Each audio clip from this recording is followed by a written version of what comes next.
汽车天窗使用久了以后啊，都会出现异响、漏水啊，各种各样的情况，都是由于我们日常保养的一个不到位，导致呢橡胶条的一个老化。那么对于我们车主来说，日常如何对我们的那个天窗进行一个养护呢？今天我们就实际操作一下。首先我们家里必备的一些东西就能对我们的天窗进行一个养护。首先我准备了一瓶清水、牙膏、护手霜。还有一块抹布。那么今天我们就对我们这个天窗进行一个养护。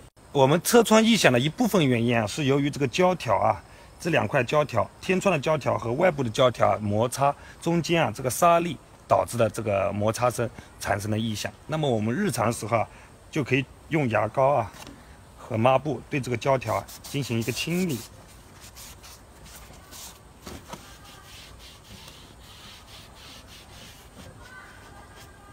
对这一周这一圈胶条都要擦拭一遍，打一点牙膏进行一个擦拭。这两个部位，这个部位和如果你盖上了以后就会产生摩擦。擦拭完毕以后家里可能这种护手霜，每个人家庭都有那主要成分呢就是凡士林，那么和我们的这个胶条润滑剂它的成分也是凡士林，那我们取一点打在这个胶条上，起到润滑作用。既然是护手的嘛，对这个胶条也不会产生这种腐蚀只是起到一个保养作用、润滑作用。打上以后就不会产生这种咯吱咯吱的异响。也是我们所有胶条一圈都打一圈。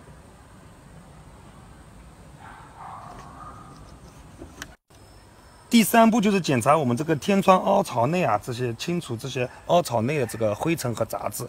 因为如果你长时间不清理会导致我们这个排水口天窗排水口的一个堵塞，导致我们这个车辆雨水渗透到我们车厢内部。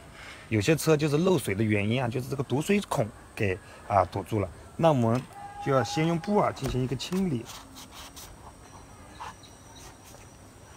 这个排水孔呢，在这个侧面我们可以找一根棍子进行一个疏通，最好是那种铁丝。那我现在没有铁丝，也可以折成一个弧度。如果清理好了以后我们用水进行一个检查，可以往这里面倒水，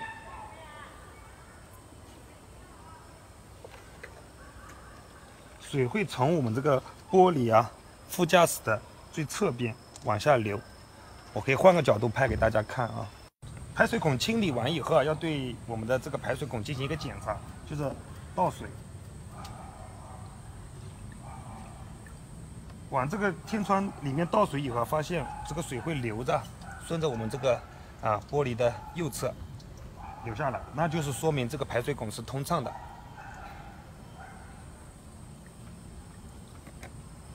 如果在下雨的情况下，如果你的排水孔天窗排水孔堵塞了，那么这个水就流不出来，就慢慢往这个车厢内部去渗，那么你的车顶就会慢慢人家说的外面下大雨，里面下小雨了。所以说我们定期对我们车辆天窗进行一个养护是非常有必要的。本期视频就到这里，希望我的视频对你还是有那么点小帮助。